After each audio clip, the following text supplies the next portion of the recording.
It is scientific, because what you're really interested are the trends.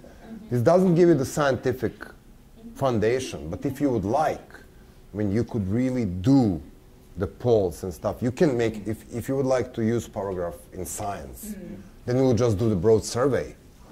I mean, instead of 10 people giving you ideas about the marks grades, 1, 2, 3, 4, 5, you can go and poll 10,000 people or 2,000 people with real questionnaires. But more or less you don't need it, because when you look at the snapshot, what you want to see are the trends. And then like you can see this very divisive trend, and it's like in South Africa you can see like some pillars are taking it faster, and some pillars like the white people church are taking it slower. So there's this aberration, one pillar is later than the other. And then in other societies like Macedonia, and you can see, you know, pro-governmental or nationally affiliated with Macedonian, the third pillar going here, and then the pro-Albanian pillar going, you know, it's like you can see the trends. It's not scientific, but it's goddamn useful if you need a quick analysis. And then if I put you in a room with the 15 people from Kenya, that's the best way to learn what the hell is happening in Kenya. Because you don't have time to read 50 history books. But you will get an idea by giving them this exercise, and they will tell you everything. It's very useful when you work with a group like this.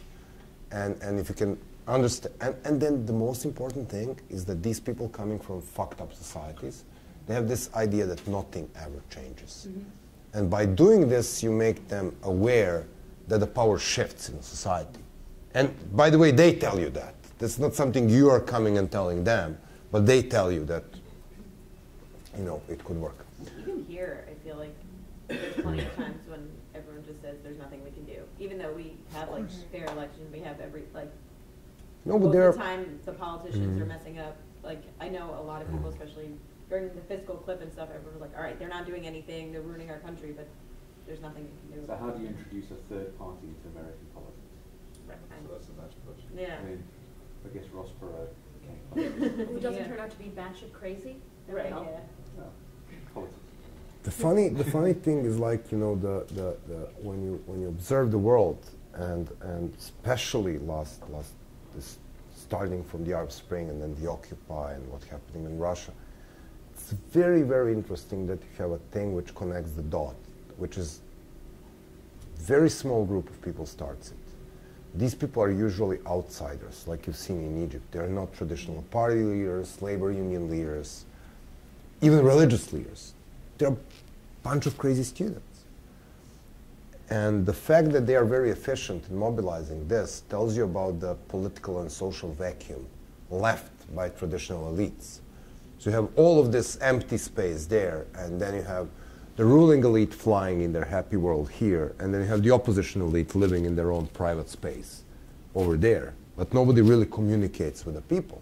So if the group comes in with a strong message and something which looks like the plan, everybody joins. And I mean, when people say Serbian model of that's one of the things we had. We had a government which, you know, pushed country into 10 wars, and definitely people understood that this is not the best government in the world. But then who else? Because the opposition was either looking incapable or the same old nationalistic shit. I mean, this would be the answer you will get from the people. Okay, not Milosevic, he screwed up, but who else? And then this is this cognitive process where you need to persuade people that the extraterrestrials will not come and fix things, that it is them who need to do the job. And then the next step is that, yes, they can do the job. So, I mean, this is the way it goes. So, I mean, let us discuss for 10 to 15 minutes what you've just seen. What is your strongest impression about the thing? Organization. They're very organized. They seem to. The thing that I noticed when they were talking about, like, there was a few like military officers that wanted to talk to them. They're like, no, we're not ready. They consulted, so we need to go to higher ups. So they can like try and just like jump on that. They had to wait. So they seemed like they were organized and really disciplined, waiting for the right moments and knowing exactly where to attack. For the short term and the long term. And they had something they were doing tomorrow and the plan for what was going to happen when it was all. Now you can see them at the beginning when we were telling this is going to be the transition time where Mubarak and his son, it's exactly they were preparing for this. But they've seen the window of opportunity here after Tunisia, and they jump in. Even if they're not completely prepared, they jump in.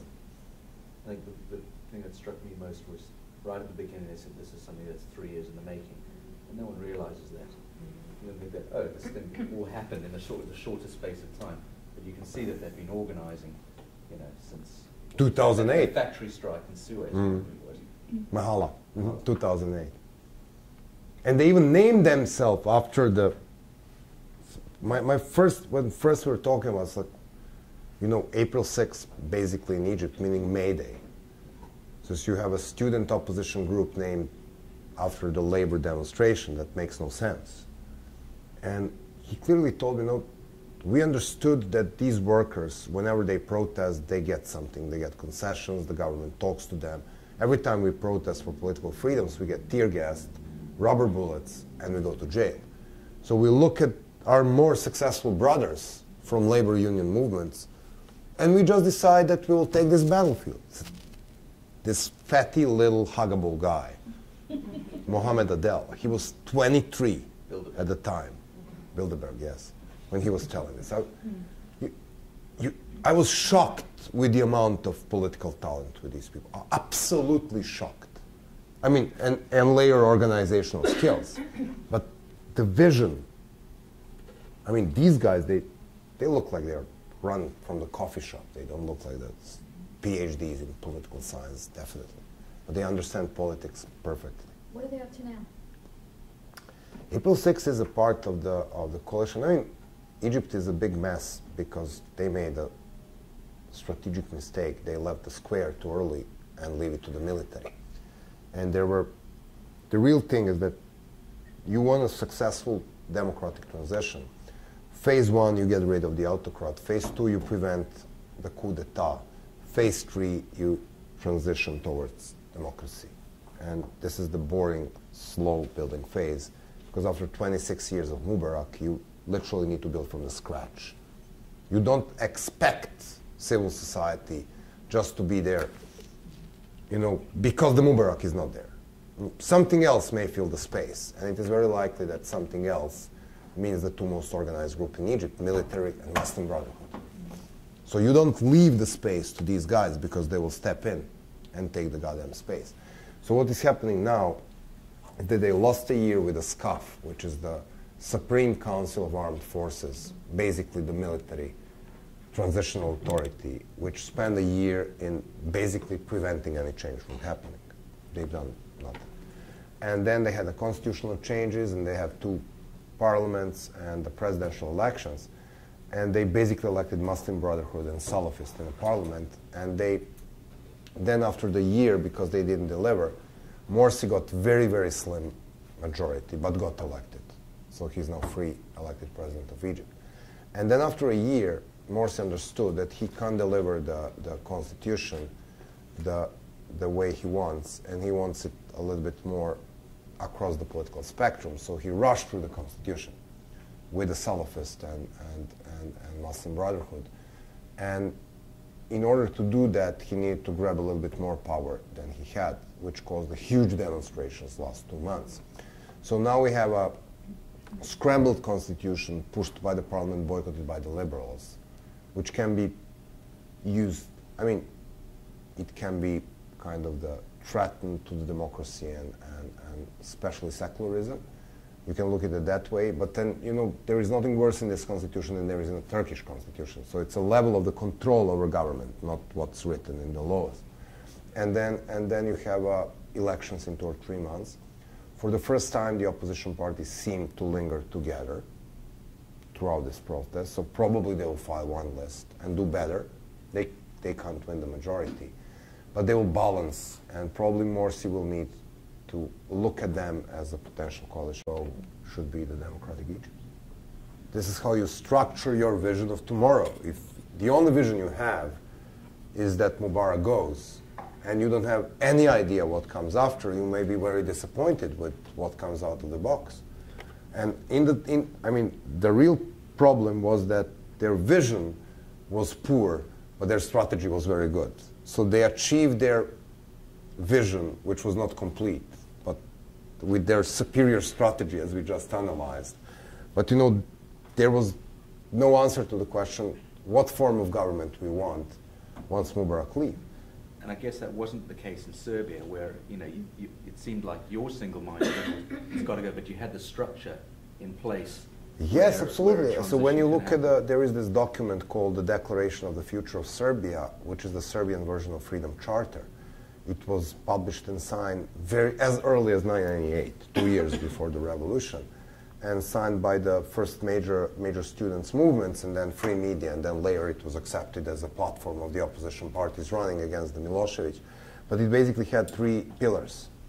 First pillar was freedom of assembly, freedom of speech, free and fair elections. The second one was peace, meaning the peace with neighbors after the series of wars. The third one was road to EU. So dismantling Milosevic and removing him from our way was a milestone, but only a milestone. So the day one, the government came in, the new government came in. The Otpor came out with the famous bulldozer campaign, which was like, basically the bulldozer was a symbol of the Serbian Revolution because there was a big bulldozer getting into TV building.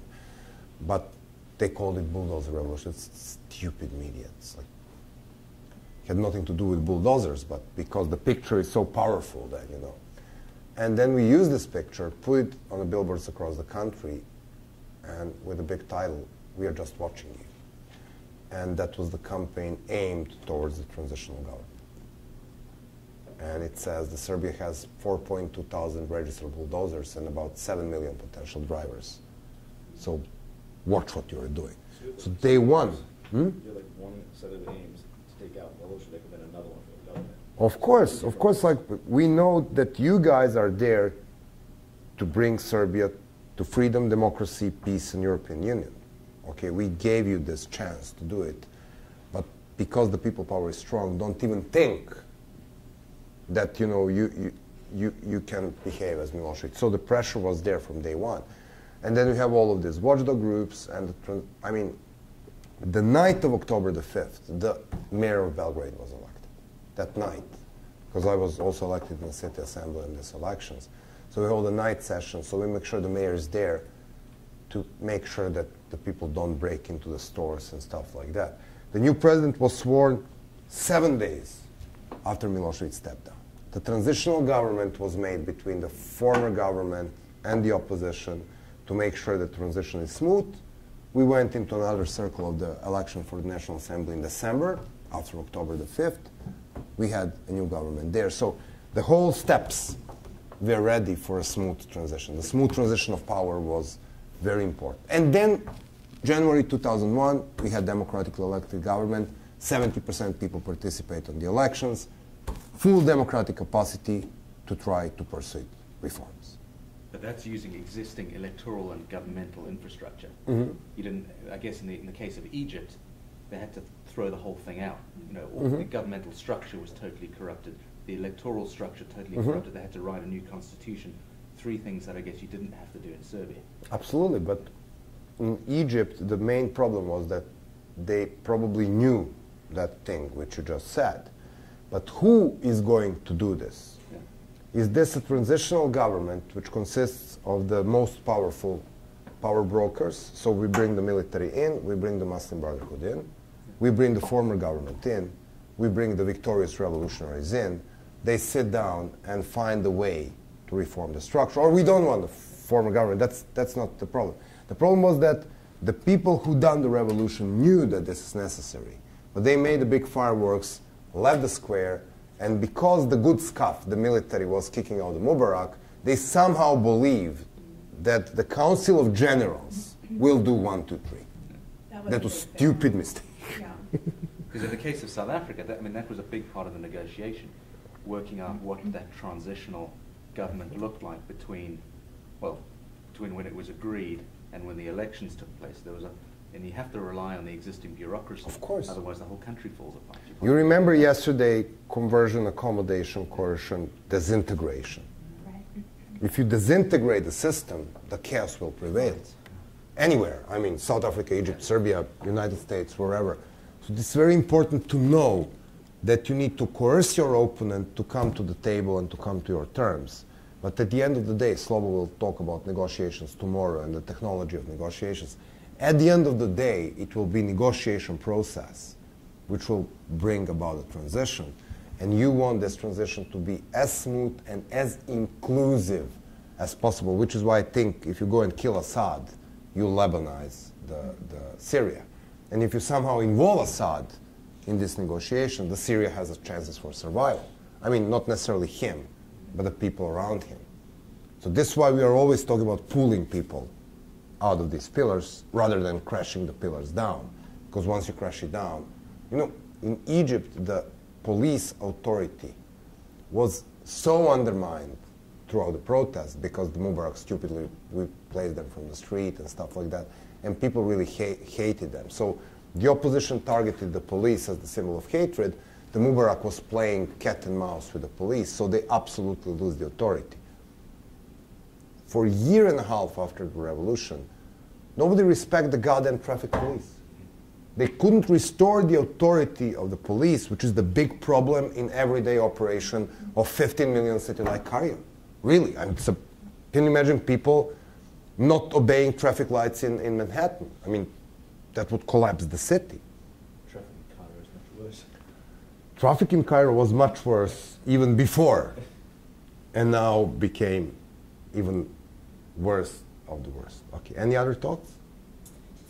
To me, what stood out as particularly effective was they took their name out of it before they did the march, because you saw the woman who said, I'm not really particularly interested in the politics behind it, and then there were family and kids too, so it became a national thing instead of just making people cautious about what is this movement, what are their interests, I'm not sure if I want to be involved. It became like, all right, this is for all of us.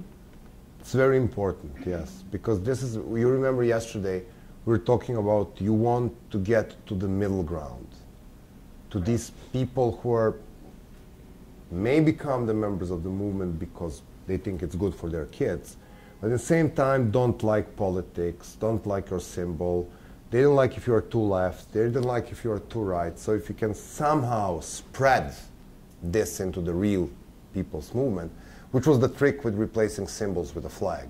On a propaganda level, it was very, very efficient. Because I'm not sure that I want to wear your symbol, but if it's about the national flag, I could easily embrace that. Because it's, you know, it's a patriotic thing to do. Stars and stripes. It's Or the interesting now how they like co-opted kind of nationalism to make it in their own, like I think it's typical in movements, but one of the outcomes of that is that in embracing like the military and having them on their side at some point, it also then like they trusted them a little bit too much and leaving it to the future. I feel like that was like it's a fine line between like having someone in your support and then allowing them to then co-opt the movement. As Slobo said yesterday, you know, you want military, police, security forces. Exactly, I like your sentence at the end. So we had the police at 3 where they should be. You remember how you ended up your neutral. So you want military and police neutral. You don't want them on 5 because that's a coup. Yeah. So you want to keep these two structures on the position where they should be in society, unaffiliated with politics. And you want voters, labor unions, student groups, political parties to fluctuate. You don't want church. I mean, church is very useful on 5 at some point. But then you get goddamn mullahs. So I mean, it's like in Iran. So it's like, it's problematic thing how to keep these people on your side, but keep them out of the politics in the same time. Which is why you need to be very clear about who is negotiating this transition. Oh, I was impressed that they distributed specific tasks. In my community organizing experience, we used to call it roles and goals. So what's the goal? We want a clean space so that the police, military, government can't criticize and say we need to clear Musicati Park to clean everything and then you can come back, but they actually can't ever go back. So whose role is it to carry around the trash bag and make sure that all the trash is That's very important thing. That's very important thing. And the water and the blankets, those are not the most glamorous jobs, but it's like the janitor. Yes, yes, but it shows 3 things, as you said. First, we Tahrir Square is our home, and we don't shit in our living room. We keep our home clean. And because we love this place and we respect this place and we plan to stay here until he goes, we'll make it a livable place. So then the second important thing is like when we will be talking about the fear this afternoon, it's like if you keep people busy on your demonstrations, they're too busy to get afraid. So if there is a task for everybody, then this movement becomes very efficient. So that means, you know, I have a very important task. I have to collect sleeping bags so I make sure my friends sleep. And this is a very noble task. This is an important task because if I don't fill my task or my group doesn't fill my task, people will have no place to sleep. So exactly as you said, distributing the tasks make a lot of people involved, but it also has a psychological affiliation with the group because now the group depends on me, on whatever is my task, my little small thing to do on the group.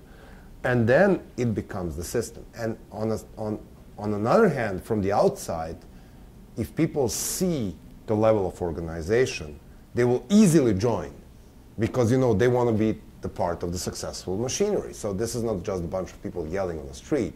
This now seems like the movement. And people do have tasks, and somebody will take care of banners.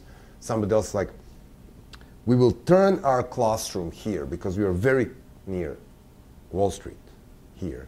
This would be the place, if people are tear gas, this is where we are going to treat the people. And we'll have volunteers coming from medical schools, and, you know, they will take care of people, you know, to clean their eyes and stuff like that.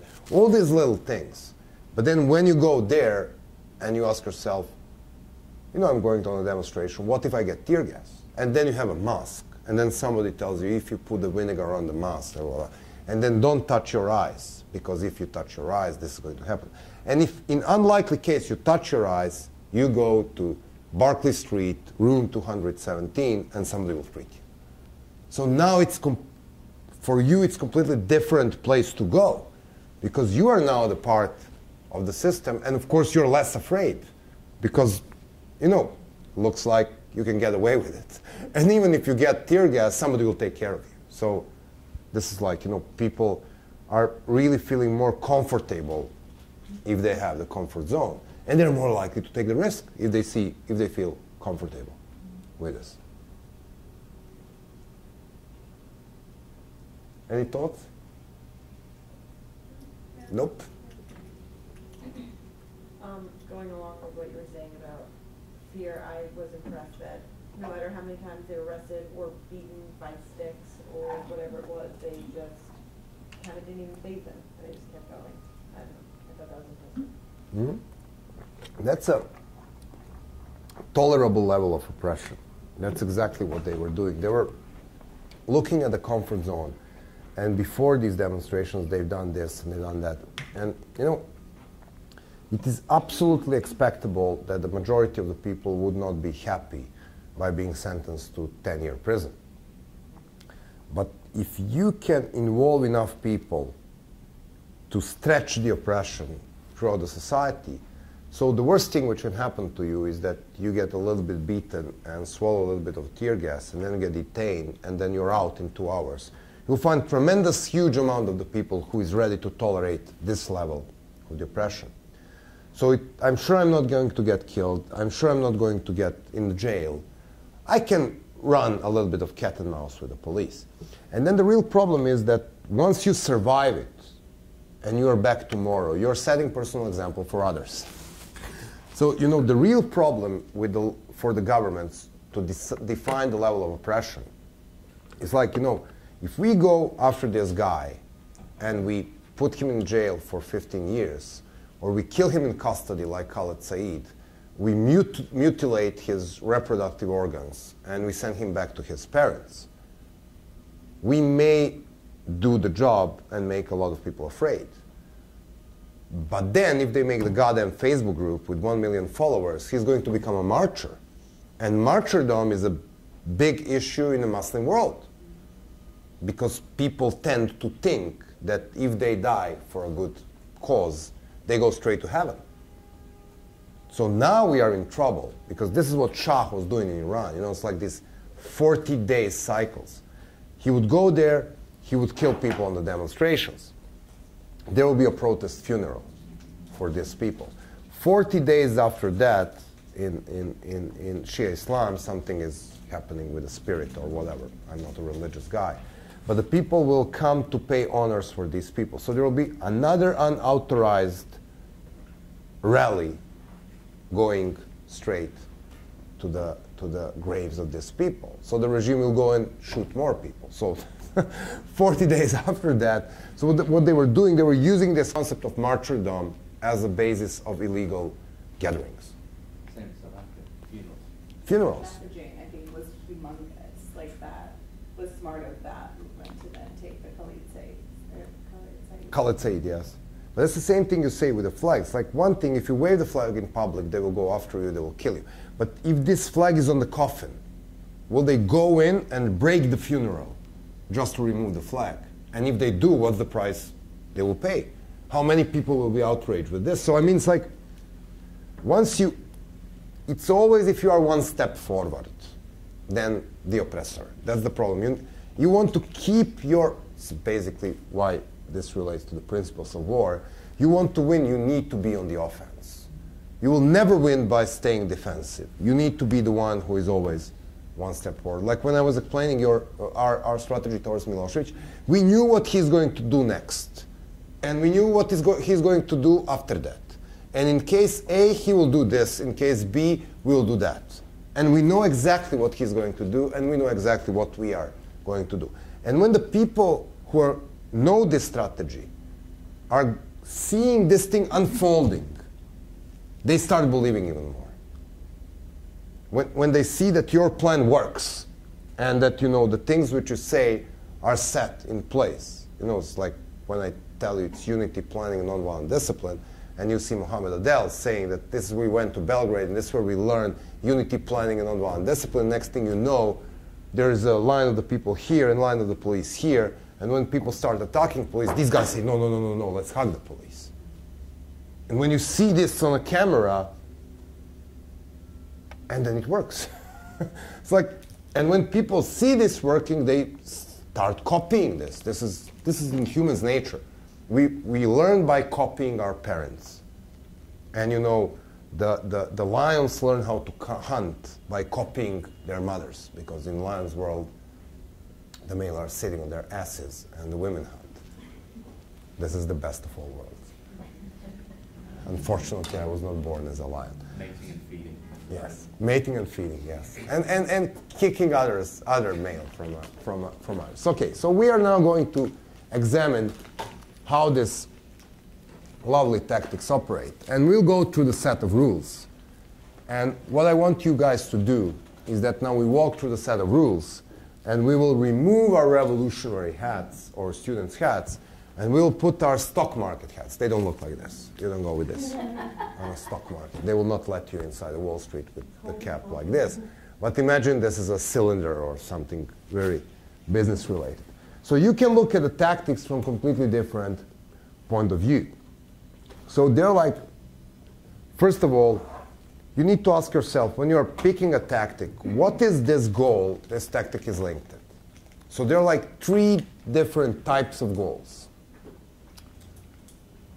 of every single thing you do. 1, you want to mobilize your people. So is this tactic mobilizing your supporters? Is this a thing we do together and feel good about this? Is this a petition everybody can sign and feel a part of the movement? Is this cleaning the Tahrir Square and, making people busy?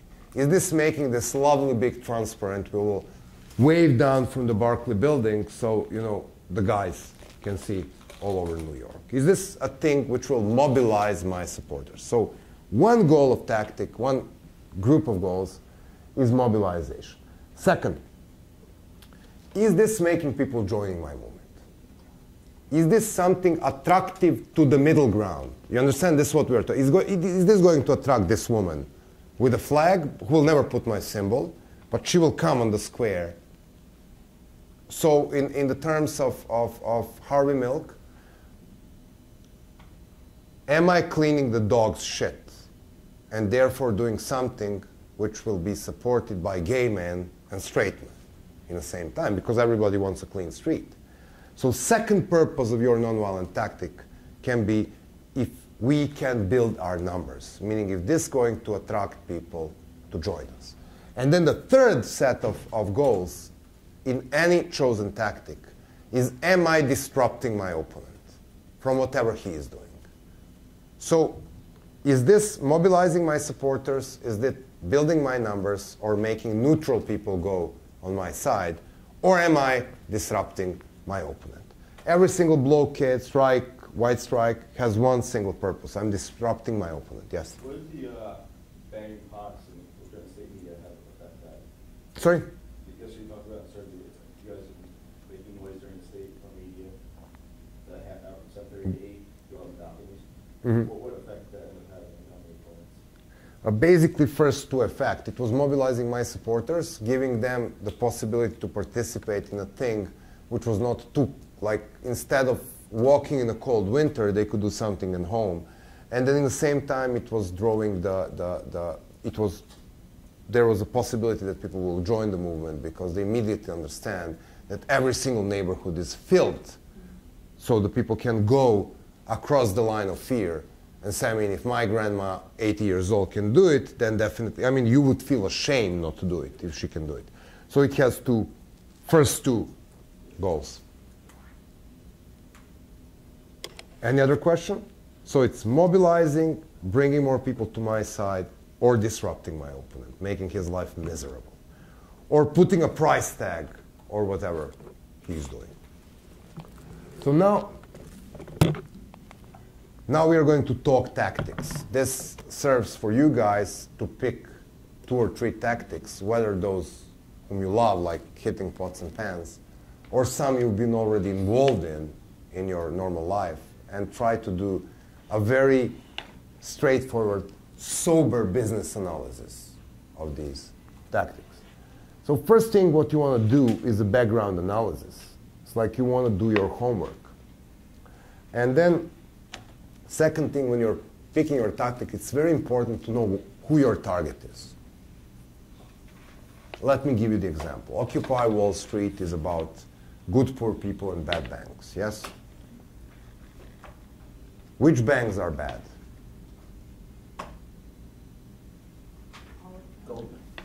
All of them is just the reason why they lost. This is just the answer. Okay, all of them are bad. But is there one particularly bad bank? Goldman Sachs, JP Morgan. We need to decide about one, because we don't have tactical capability to destroy the banking system. Okay, thank you. Okay, let's go after. So, why they are worse than the others? So, you can target you can say, okay, because I want to either mobilize my supporters or attract people to join me or disrupt my opponent. So I'm looking at this one single bank, whatever it is, Chase Manhattan. First of all, I need an explanation why this bank is my target.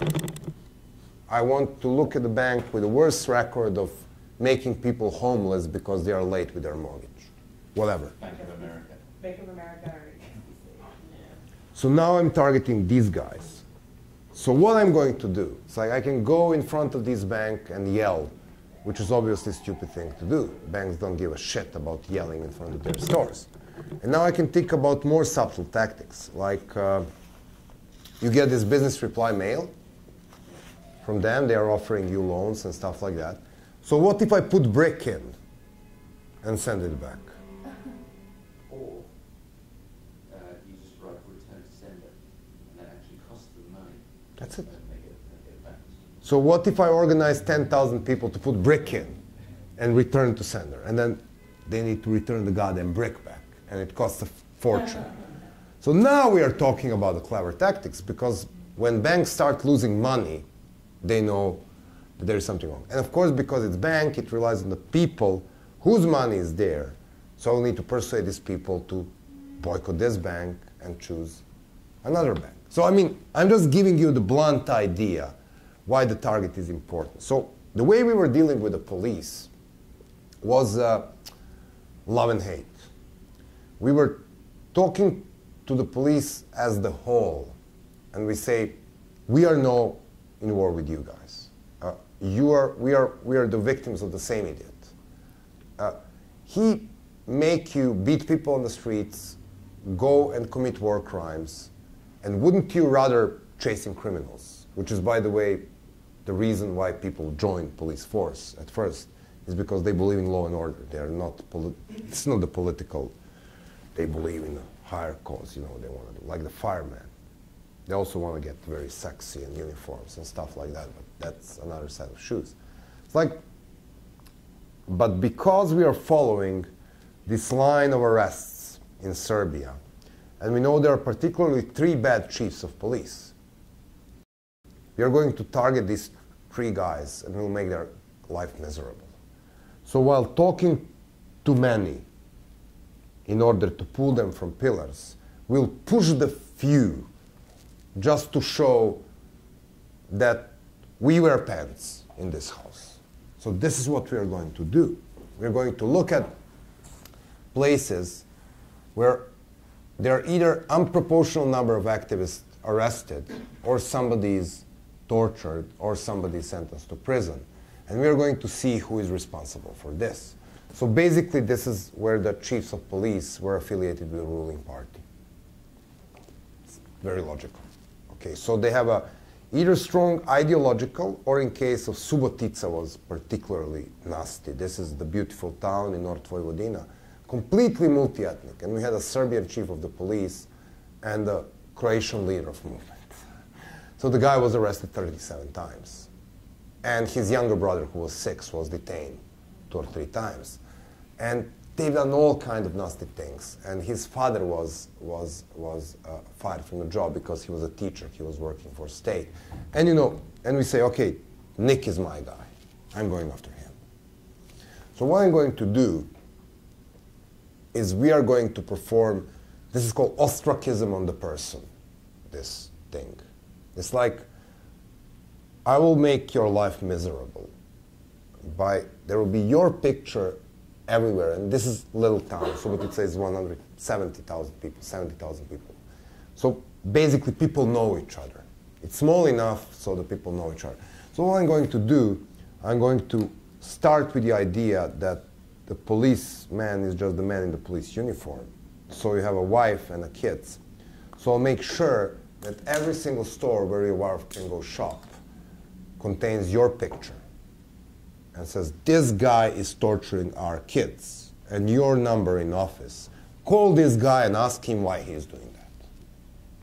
So your wife go there, and there is your picture. And your kids go to school, and are they keeping this message? You remember yesterday, the loyalty pie. So everywhere they go, they see your face. So nobody really wants to hang out with you. But this works because it's individual. The moment you say all NYPD is enemy, you alienate yourself from the police force, you lose. But when you say, you guys, you're on the bottom of the 99%, you work for 30,000 bucks a year, you probably feel deprived as we are. And by the way, we don't understand why you tolerate this idiot who is putting a shame on the uniform of NY. You understand what, when we say targeting, this is a very clever way. You target the individual always with unacceptable behavior, but you never proclaim the war on a group. Because if you proclaim the war on a group, you are digging this social distance between you and the group. Did Occupy do that with the police? It seems they did. And it just A bit. They did. They did a bit. It seems like the narrative of Occupy and media shifted from Occupy versus the banks to Occupy versus NYPD. Absolutely. But they are responsible for this, because what they were doing is that from the beginning there was this little thing. And of course I don't know when it happened, because I wasn't here all the time. But what they were doing is like they were playing the games of cat and mouse with the police. and they start treating police as their opponent. And it's like, this is a huge problem. And I mean, teasing with the police and being drugged by the police and being arrested by the police on the camera gives you a lot of the media attention. But you don't want to misuse this. You don't want to alienate the police force, because all you want to do is police reluctantly following their orders and sometimes letting you things do which they wouldn't normally let, because you want more political space to make the havoc on whatever, Bank of America, whatever is your real goal. So I mean, yes, you're right. It was shifted and distracted, and it's very sad. But that's not the reason they failed. They didn't understand that they need support from the police. They need to sit down with these guys and really make them feel bad about following the orders.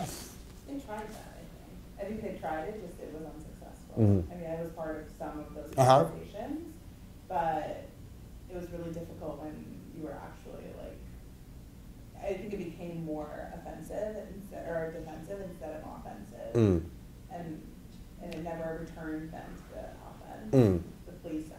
Would that be different when you have, for example, a quasi-military force versus an institution? Because you could say, Ray Kelly is giving orders, for your children's heads to be smashed in, which makes a lot of sense in terms of the NYPD.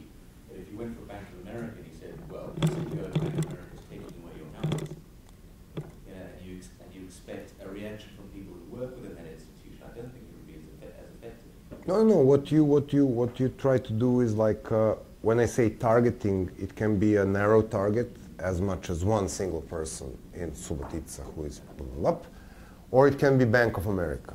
I mean, when I say you need to do your targeting, is that you pick the battle you can win, and then within the Bank of America, you say, then now you're creating the emotions. Now we'll speak about the propaganda later. So what you're basically do, but you're picking the tactics, because I want you guys to play with tactics now.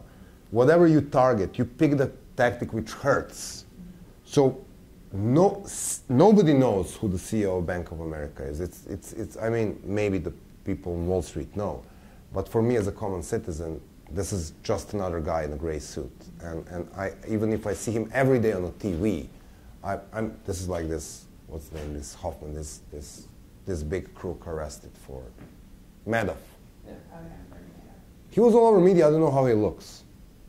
I mean, he's sketchy. No, I mean, but that's, for me, that's just one guy in a gray suit. It's very difficult to create emotion towards these guys. But where you hit Bank of America is if you produce costs. If you make people pool money from this is the language these guys understand. And then you use this propaganda to file the case and say, okay, January, February, March. Whom we are talking? We are talking to the managing board of Bank of America. Okay, we, the group for pressure on Bank of America, will say this way. Because you guys have a poor record of kicking people out of the homes and you are the worst of the worst, the first month we are going to screw the bricks back. The second month we are going to persuade 15,000 people to pull their deposits from Bank of America. And every month we will do our winning record and send a letter to the board of trustees. So the board of trustees know what we are doing to you guys, and you'll be fired.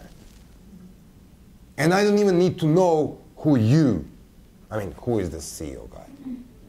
But I want to prove my point, because by doing this, I'm sending the message to every other bank that this is going to happen to them if they keep up with the bad politics of Chase Manhattan, Bank of America, whatever. I'm not very, I don't know. The only bank I know here is Wells Fargo, so it's a good bank. They have the chariots. They travel west. With Occupy Wall Street, I think they lost the public perception, the battle with public support, when it came out that they were serving organic, expensive food. Which was all donated, but yeah, it's a media thing, right? Like it becomes if you don't have. And they were having sex in the tent at night. Then the public was just like done. That's the part I liked. Yeah, but I think that it's But the interesting whole that. point was, it shifted, it went from. What else can you do in February to survive in a tent, for God's sake? No, it was summer, and it was stinking. It went from, you know, it went from protesters to a bunch of crazy hippies. Oh yes, that's how they portray. But when it comes, I mean, to be honest, Like, they were pretty much anarchists. the,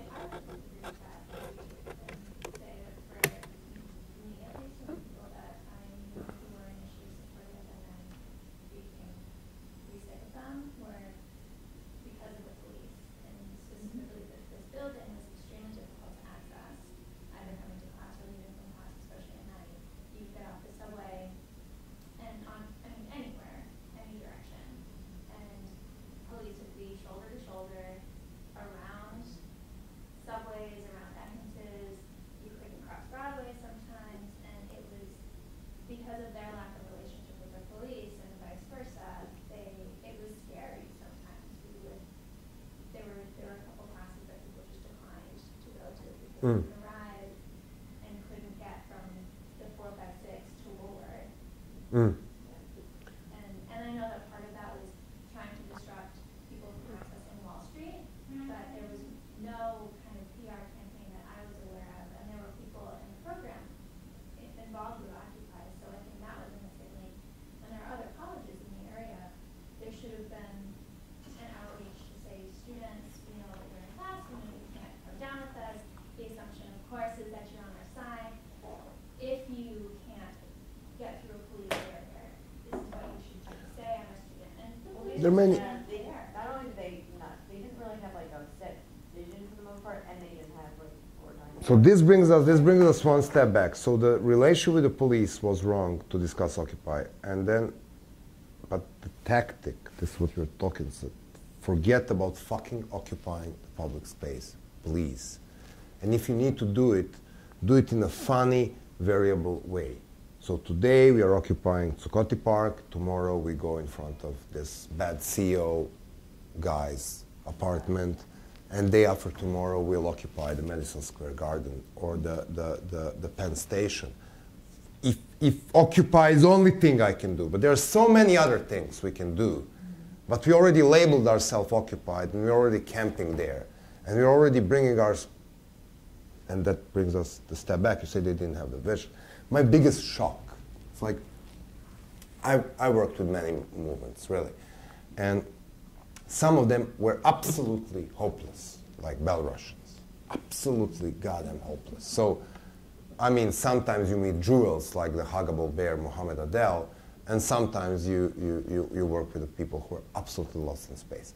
But I've spent 4 hours meeting with a group, kind of the core group who has been there from the beginning, from Occupy, in the peak of their power. And that happened in another NYU building, the one with close to the Washington Park Square, yes. I don't know, the beautiful one which has the glass wall which observes the arch, but I don't, maybe Silver Building, or I don't know the names of the buildings. However, it was me, John Jackson, from author of the book Small Acts of Resistance, great guy. He was leader of the Free Burma campaign for years from UK. And really, really brilliant, mild, easygoing guy who knows stuff. And then like maybe 20 people. I was really having a hard time not to laugh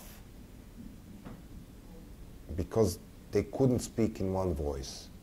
They couldn't bring one single decision. The decision to go, I mean, this, you know, this embracing the point that democracy is for bringing decision.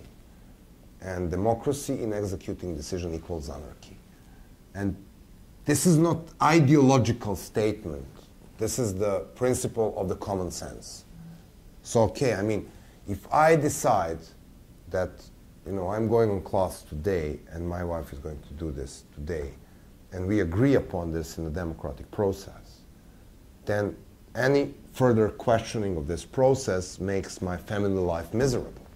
It has nothing to do with ideology or genders. This is if we agree that this is going to happen today and that she's going to come here at 2:30 because she wants to see my class, and I gave her an address, and she's going to text me when she comes out of the subway. So I pick her up and bring her to a building. We agree this in democratic process. So any further questioning will make the miserable day for her or for me. And this is not democracy. This is now anarchy. Democracy was when we agreed when it is going to happen, and then we brought this decision, and any further questioning is out of the discussion. These guys spent, out of 4 hours with me, they spent 3 hours waving hands and reaching consensus what to tell me. I was having such a hard time not to laugh out loud because I didn't want to behave insultingly. But basically I felt like shit. I felt like I'm losing time. I mean, if you guys don't know what to tell me, why the hell am I losing my time with you? I mean, this is like, what was the first thing when I asked you when you stepped the classroom? Why the hell are you taking this class? What do you expect to get from me? Because, I mean, we need to establish some kind of communication. And by the way, this is how the class is going to look.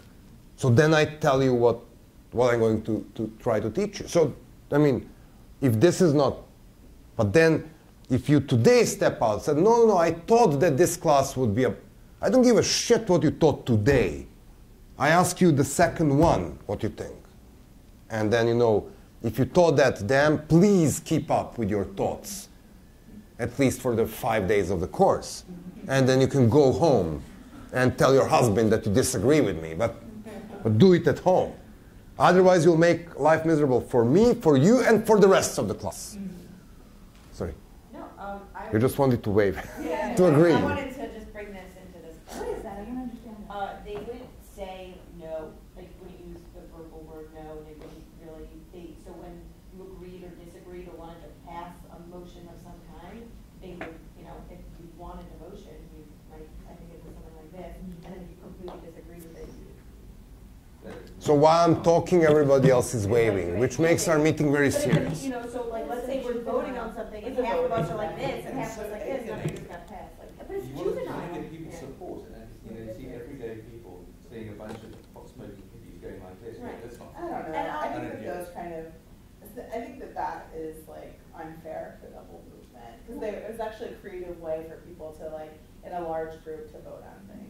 No, but they didn't vote. That's the problem. No, but I mean like at rallies and stuff, like the technique. The real problem was that you can, I mean, you need to find a way to decide.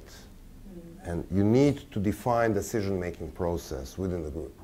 And what they were witnessing, I was keeping that asking questions, like, he said, every person is, you know, every opinion counts. And I say, okay, but if you guys are there sitting down for 15 days and strategizing about the thing, and I step out from the plane from Serbia and join you, and if you all agree on what you're going to do tomorrow, and why wave my hand like this, then I'm blocking the whole process.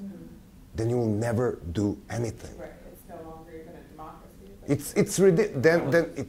Then it's like if you are looking at the consensus base, you need to define what the consensus means. And that doesn't necessarily mean that everybody who joins this thing for the first time in his or her life has equal rights about the strategic decisions. And by the way, we will judge our strategic decisions daily. You don't judge your goddamn strategic decisions daily. You bring your strategic decisions. If necessary, you judge or adjust your tactical decision daily. But what I'm teaching you in this class is that now you're going to write me down the cost-benefit analysis. We're going to talk seriously about 10 or 15 different tactics. So we know what we apply tomorrow. And I don't give a shit if somebody comes from the street tonight and disagree with all the hard work you guys put in defining what we are going to do, only because he dislikes sending bricks to the banks. Understand? He doesn't have equal rights. I mean, he has equal rights when it comes to voting in plenum or electing representatives. I mean, I'm not against the democracy. I spend my life promoting democracy. But democracy is for electing people who are bringing decisions. And if you dislike these people, you can impeach them or do whatever you want to do with them. But you don't, I mean, you don't run the system by judging everything. Everything is on the plate every day. Like, you know, I have my schedule, my wife has her schedule. That means we go on our vacation in second part of August.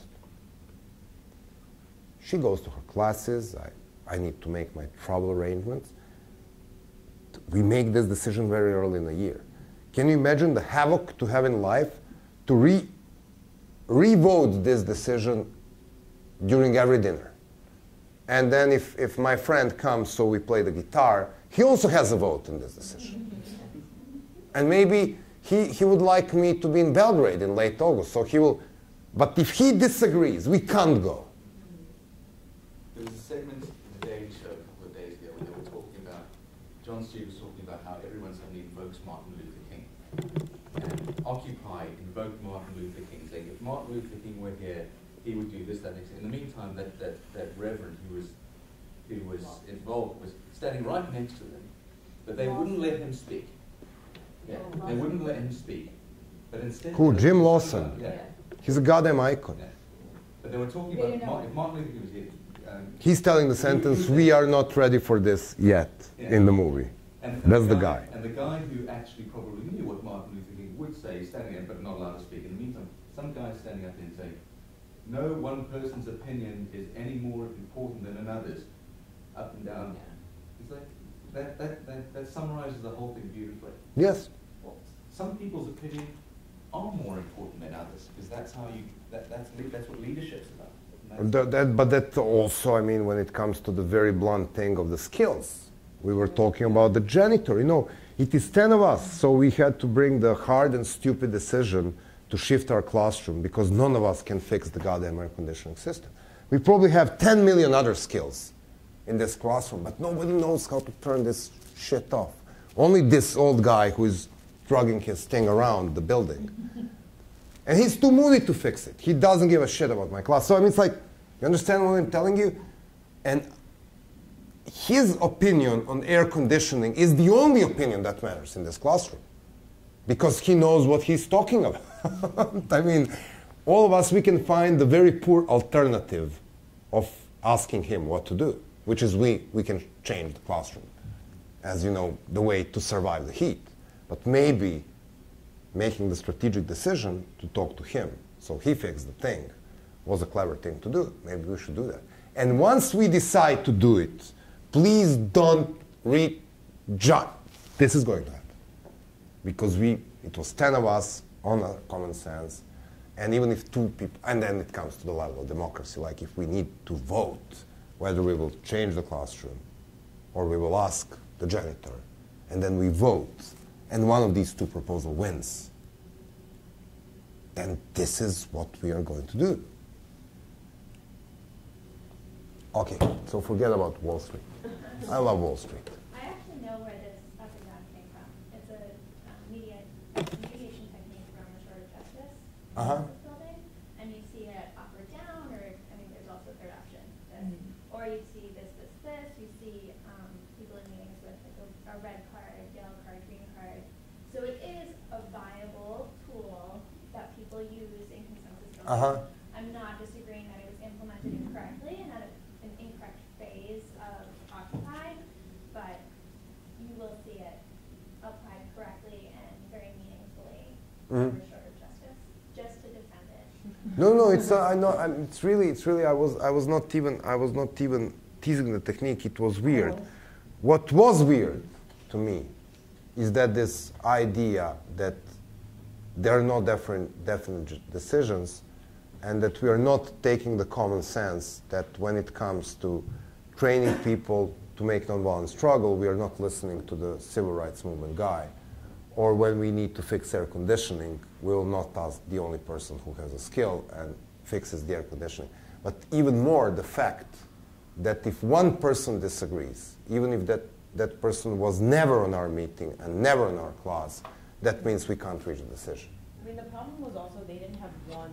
They started off as like the 99% whatever, and then it became some were just like, some just wanted anarchy, some just wanted the banks to go away, some wanted the CEOs on Wall Street to go away. Like, they didn't actually have one thing that they were working for. So they were always going to disagree Of on course. anything. And if they did it, as you said that they did, it was never. And then all you have to do to undermine the movement is to find one person and give that person $20 to spend 1 hour in a park and disagree with everything. This is how vulnerable this movement is. You can destroy it with one agent provocateur. One. Just one. You don't need to penetrate the decision-making bodies. All you need to do is go there and just one person waving hand. The system goes down. This is how vulnerable it is. So, One final question, and then we'll stop with Occupy Wall Street. Did they do anything right? absolutely. I think they totally did a lot of things right. They did? They did a lot of things right. They changed the messaging in the media around debt. I mean, there were a lot of things that I think. First of all, they were, in my opinion, they've run out with the activism for the first time after the Tea Party. They're the real activist movement, the first one after the Tea Party. And then before the Tea Party, it was probably 15 years of nothing. I mean, okay, anti-war, anti-nuclear, gay rights, but we are talking 70s, 80s, early 90s, and then goodbye, nothing till after. I mean, for 15 years, not significant. I mean, the real national activist movement. And they've done many things well. I mean, I think their biggest contribution is not only pointing the social injustice, which spilled to Europe and other liberal capitalist countries. I will tell you what they've done particular way. America should be proud and Occupy for one thing. On a World Day of Solidarity, there were people demonstrating in 56 or 65 different countries. There is a number of internet. You know that it was November or something. In favor of the United States. Guys, people demonstrate only against the United States. Everywhere in the world, except in Albania and in Kosovo. Which is why you recognize it as a state, because you want two states. Where, wherever Bush goes, the people cheer him on the street. So there was only one place like that in the world, so you need to create another state. But this is, I mean, you want to look at the list of allies, you look at the coalition of willing. It's a very tiny little list. So that day, the people from so many different countries, well known for demonstrating against the United States, including Serbia, demonstrated in favor of a very cool idea of the social justice coming from the United States. The sad thing is that nobody capitalized from this, even in America. That's the bad news. They didn't know how to play it well, but it was a tremendous thing. Okay, you will not skip your homework by talking about Occupy Wall Street. And if you disagree with me, I will stand, which will give me a little bit more authority. Okay, so now we are playing the game. I will leave this thing on here. So first thing, it's like, how does tactic contribute to achieving the principal aim of our campaign? Okay, is it mobilizing people, attracting people, disrupting my opponent? What tactical objective is addressed by our action? We will skip SETI now. We will speak about SETI in the afternoon. What method do we choose to achieve the chosen tactical objective? Is there something more efficient we can do? This is very important. Before you think we will maybe, sending bricks is better than yelling in front of the banks. And persuading a lot of people to pull their deposits is even better. So before saying this is what I'm going to do, always think what else I can do under the resources I have. Does this distract people? Is this bringing people to my organization? Now, there are two ways to be scientific. You can look at the cost and benefit of every chosen tactic from two different points. If you want to be the very scientific, and I'm somebody coming from the field of natural science, you can call them quali or quanti. So these are the quality cost-benefit things which a chosen tactic can bring or cost. And these are the quantifiable things. I'll start with unquantifiable things. So, is this tactics brings me authority? Meaning, if I say I'm going to punish this bad chief of the police, is this bringing me authority? If I say I'm going to do graffiti, is this creating a kind of the perception that I'm about everywhere. If I'm calling people from a million march at January 22nd on minus 15 degrees and 15 people turned on, is this dismantling my authority? What is the cost for my authority if I fail? And what is the gain? In the same time, am I teasing my opponent and therefore undermining his authority? So what's the cost and benefit for me and my opponent if I use these tactics when it comes to the authority? Second, knowledge and skills. Am I building my knowledge and skills base by doing this? Like you said, in community organizing, if I really teach people how to organize a camp, this is a goddamn complicated thing. If we need to camp in Zuccotti Park for 6 months, this is a huge logistical operation. This is no joke. We need to survive there. It's like in Serbia, we use shifts. Like if you want to occupy the space, you need to have a cool place in. So you are the shift in the afternoon, you are the shift in the morning, and there is another shift there. Between your shifts, you're inside this building, you're having a hot tea, and you are, saving yourself from the cold. And then when your shift is out, you come out. You learn something from the police. Police has shifts. So there was shift 1, shift 2, shift 3, and then you invent the shifts. You learn from your opponent. But this is, will people learn something? Because if we do it successfully, can they repeat this tactic? This is very important as well. So are you building your skills and knowledge in the terms of quality? And then sanctions. If I look at the sanctions, what are the chances I'm going to be beaten, arrested, and my people scared shit of? What is the risk involved with this? And am I putting the sanction to my opponent? I will give you the example. There's this lovely, in the democratic state, there's this guy running the Montenegrin government, Igor Lukšić. He's younger than me. He's a very brilliant, pro-European young politician, but as many Montenegrins, he's very easy on using state money. I mean, these guys are basic. Montenegrins, it's a private state. And very small. So he goes to the meeting in Brussels to meet with the European Union, and he lost his luggage.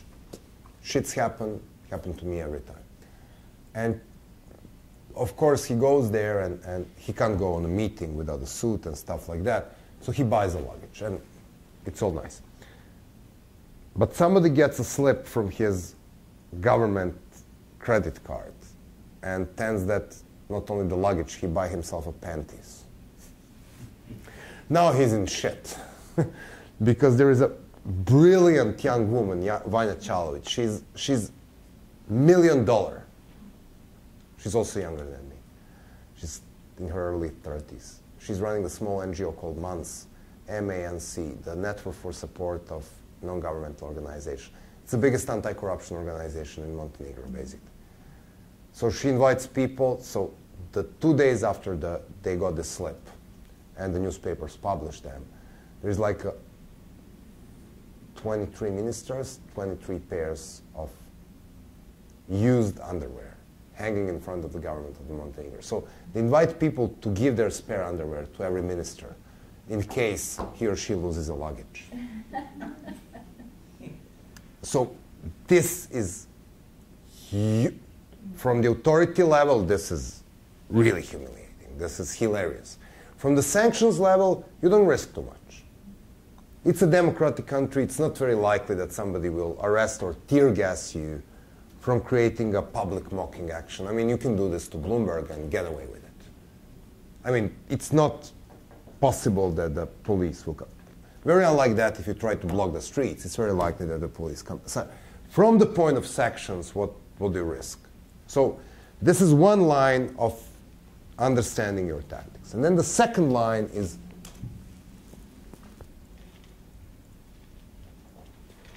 corporate line. How many people do I need to do this? How many working hours do I need to do this, and how much it costs? And at the same time, how many people it will cost my opponent to prevent me from doing this? And what is the cost for him? Because cost for deploying police in 23 different cities to sit down every day from 3 to 5 in the main square after several months becomes huge for the government. It's really, you know, the price tag goes up. And if they go and kill some of my guys and I create him a marcher, then the price tag is even bigger. But when you look at these things, you can calculate this cost. So we have like 10 people, and probably we can dig a few $1,000 here in this classroom. So what can we do with what we have? So what I would ask you to do, you can do it individually or you can do it in pairs, however you like. I want you to pick one goal. It can be occupy, and then I want you to define me a target, a tactic, to tell me in few sentences, what is this tactic doing? Is this disrupting your opponent, mobilizing your guys, or attracting people to your movement? And then I want to answer, what is the quality cost of this? Is this bringing you authority or stealing authority from your opponent? Is this making your people learn things? And is this a sanction for your opponent, or are you risking a sanction? And if you're risking a sanction, how big is the risk? And then I want a tough calculation. I need 10 people, 50 working hours, and $2,000 to do it. And then you rethink and say, if I, instead of this, I do something where I invest 100 people, is the gain bigger? What I can do with my limited resources different. So if it's 10 people, please don't occupy the public square. It looks like shit. If it's 100 people, then you can think about something like, you know, doing this building or, you know, breaking the banks. But if it's 100 people with some technical skills, you can probably reach 10,000 people who have deposits in Bank of America. So better think about how they're reaching these people to pull their deposits off than wasting your time camping in a park. You understand what I'm telling you? You decide about what you want to do. You tell me what are your resources you have. You can play with 10 people, you can play with 10,000 people, I don't give a shit. But tell me how you will deploy your resources. And then tell me, why do you pick this? What is the gain for you in this, in the terms of authority, skills and knowledge, sanctions? Also, is this disrupting somehow your opponent? And then tell me what the alternatives may be. If I don't do this, I will maybe do that. Okay? Is this making sense? Yes. I mean, you can use this chart if you want. I mean, you have authority, knowledge, and skill sanctions. You have people, funds, time. And then I want a timeline. Say, okay, we have this birthday party over here. What do we need? And immediately somebody says, cake, presents, music. Uh-oh, music. How the hell will we play this music? Oh, loudspeakers. And then, you know, the things kept popping out. I came out to 54 things you need to do in 14 days, plus 2 days follow-up of washing dishes and stuff like that to organize a decent birthday party. Just by brainstorming with people. I wasn't giving them the hints. They were like, what may we need? Oh, the funny caps, the balloons, you know, just the kid stuff. 54 things. You don't even think about it when you're organizing a party, and you're definitely not making a calendar. But if you want to have 10,000 people march, it will definitely require 2 or 3 weeks. If you want to do graffiti, we can do it tonight. All we need, buy the cans, make our little cardboard things. Oh wait, we need a symbol. So I mean, it's like, it's not always that easy as it looks. Are we making up our movement, or are we picking one from history? Let's agree upon this, because this is the most important thing we are doing today. And then we can have as much time as you want. We can put this together if you want together with lunch break and continue whatever at 2 o'clock. In the meantime, we can have lunch, write this thing down. I think we should come up with our own instead of, because if it's been done already, then. Even then, analyzing them in this way would be very useful. And you can also pick the failure. Oh, okay. You can also analyze what else could we do except occupying the stupid Sukoti Park, if you want. But then I want a real analysis. Is this, I mean, I can help every single one of you to do this. I would be glad to do it, in fact. But this is one of the skills I want you to come out from this class with, because you may need it, whatever you do. I mean, even to organize a birthday party for a kid, it's very useful. So when you're organizing this birthday party, you're looking at party day, and then you go to the day before, and then you go to the day before? Yes, this is called inverse backwards planning model. This is what I learned reading the stupid books which I buy on American airports. Basically, one very good is called Essential Manager's Manual. It is printed by DK, which is... No, this is... What you do is, you know, because the Serbs are so goddamn bad in planning, and we think that we are the best improvisers in the universe, and we do everything last minute. Everything last minute. I'm the only Serb who will appear in front of you with my PowerPoint prepared before, and this probably is 3% of the population. Others will just walk in and, you know, talk from the head. And you've been on time, too. And early. Which is very unlikely for the Serbs. That was only because of my fear that some machines will not work and I will need to fix something. Well, if I would be comfortable with the space and with the machine, I will come on time or a little bit late. But basically I'm not a typical Serb. But this is what you do. It's a really big thing with Egyptians as well. Oh shit, they want to do everything at the same time. So really you need to see this birthday party here and say, okay, if I want a nice cake here, it should be bought here. It should be ordered here.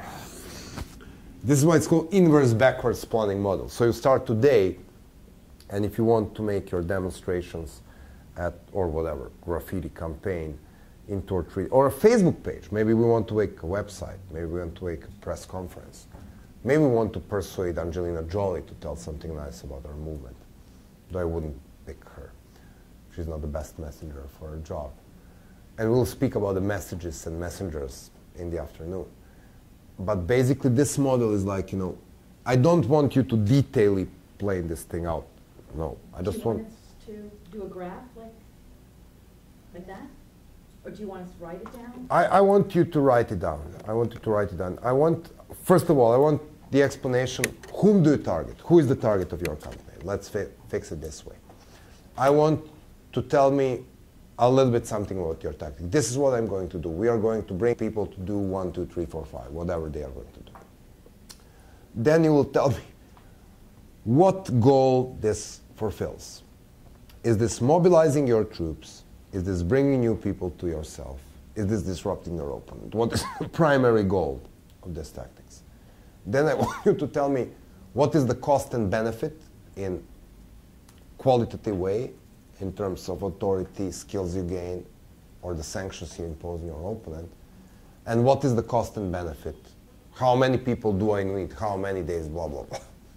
And because you are going to do this on a larger scale at Saturday, because I want you guys to leave this class capable of planning the whole campaign. This is what we are going to do on a Saturday. This is just planning the one tactic. So you don't really need a time frame. I was just putting this on the wall to have in mind. Saturday we are doing, you know, but we will break this into phases. In a preparatory phase, we will do 1, 2, 3, 4, 5. In execution phase, we will do 1, 2, 3, 4, 5. To follow up with media, we will need to do 1, 2, 3, 4, 5. And by the way, this is the structure which we need to place. This is how we are going to administrate it. But that's Saturday. Now I just want good target, one tactic, an explanation why this is chosen, and maybe it would be nice if you give me an alternative. So together with this, the good idea may be to target this bank would be, I mean, we can send bricks, but we can also persuade people to pull the money off. This is like what may be the good alternative. Because sometimes the best tactics in the world must be cancelled because it's freezing cold, because it's a football match, because it rains, or because the key person who needs to hold the keynote speech got the flu. Sometimes you need to have two cool things to do at least in mind, instead of 1. Okay? This makes sense? Yes. So I mean, we can break out now. This is, Until 1. we can come back 2, 2:15 in the To pick up your